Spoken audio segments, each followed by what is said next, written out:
യൂട്യൂബിൽ കണ്ട ഒരു വീഡിയോ ആണ്. ഭയങ്കര ഈസി ആയിട്ട് ഒരു ചേച്ചി ക്യാൻഡിൽ ഡിസൈൻ ചെയ്യുന്നത്. അത് കണ്ടപ്പോഴേ അത് ചെയ്ത് നോക്കണമെന്ന് തോന്നിയതാ. കാരണം അത്ര ഈസി ആയിരുന്നടാ. അത് ചെയ്ത് നോക്കാനായിട്ട് ഇതുപോലൊരു ഗ്ലാസ് ചൂടുവെള്ളം ഒരു മെഴുകുതിരി മാത്രം മതിയേ. നല്ല ചൂടുവെള്ളമാണെങ്കിൽ ഒരു 5 സെക്കൻഡ് പോലും വേണ്ട. അപ്പൊ തന്നെ ഇതൊന്ന് മെൽറ്റ് ആയിട്ട് കിട്ടുവേ. ആ മെൽറ്റ് ആയിട്ടുള്ള മെഴുകുതിരി ഇതുപോലെ പ്രസ് ചെയ്ത് നമുക്ക് ഇഷ്ടമുള്ള ഒരു ഷേപ്പിലാക്കി എടുക്കാം. ആ ചേച്ചി എന്നത് സിമ്പിൾ ആയിട്ടാണ് ചെയ്യുന്നെങ്കിൽ ഞാൻ ചെയ്യുമ്പോൾ കുളവാകുമെന്നൊക്കെ എനിക്ക് തോന്നിയായിരുന്നു. പക്ഷെ നല്ല സിമ്പിൾ ആയിട്ട് തന്നെ ചെയ്യാൻ പറ്റിയ കേട്ടോ. അത്ര സിമ്പിൾ മെത്തേഡാണ്. ഞാൻ യൂട്യൂബിൽ ആദ്യമായിട്ടിരുന്ന ഷോർട്സ് ക്യാൻഡിൽ മേക്കിങ്ങിന്റെ ആയിരുന്നു. അങ്ങനെ ഇത് മെൽറ്റ് ആയ മെഴുകുതിരി തിരിച്ചും മറിച്ചിട്ട് ഇങ്ങനെ ഒരു ഷേപ്പിലാക്കി എടുത്തിട്ടുണ്ട്. നമ്മളിത് ഉണ്ടാക്കുന്ന സമയത്ത് ഈ മെഴുകുതിരി ഹാർഡായി പോവുകയോ പൊട്ടിപ്പോവുകയോ എല്ലാം ചെയ്ത് കഴിഞ്ഞാൽ ഒന്നുകൂടെ ചൂടുവെള്ളത്തിൽ മുക്കിയാൽ മതി. അപ്പം നമുക്ക് നന്നായിട്ട് ഷേപ്പ് ചെയ്തെടുക്കാം. ഇനി ആ വീഡിയോയിൽ കണ്ടതുപോലെ ഇതിന്റെ സൈഡിൽ കളർ അടിച്ച് കൊടുക്കാൻ ഓർത്തതാ. പക്ഷെ എൻ്റെ കയ്യിരിക്കുന്ന കളർ ശരിയല്ലാഞ്ഞിട്ടാന്ന് തോന്നുന്നു, പിടിക്കുന്നേ ഉണ്ടായിരുന്നില്ല.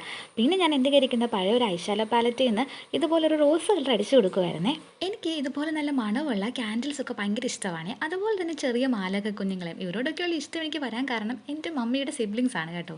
അവർ നാട്ടിൽ വരുന്ന സമയത്ത് ഇതുപോലുള്ള ഗിഫ്റ്റുകളൊക്കെ എനിക്ക് എപ്പോഴും കൊണ്ടുതരും. അങ്ങനെ ഇപ്പോൾ വീട്ടിലെ ഷോക്കേസിലെ കുഞ്ഞുമാലകമാരുടെ ഒരു കളക്ഷൻ തന്നെയുണ്ട് കേട്ടോ.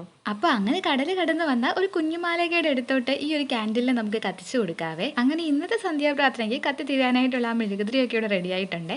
അപ്പം നിങ്ങൾക്ക് ഇത് ഇഷ്ടപ്പെട്ടിട്ടുണ്ടെങ്കിൽ ഉറപ്പായിട്ടും ഉണ്ടാക്കി നോക്കണേ. അത്രയ്ക്ക് സിമ്പിളായിട്ട് നമുക്കിത് ഉണ്ടാക്കാൻ പറ്റും കേട്ടോ.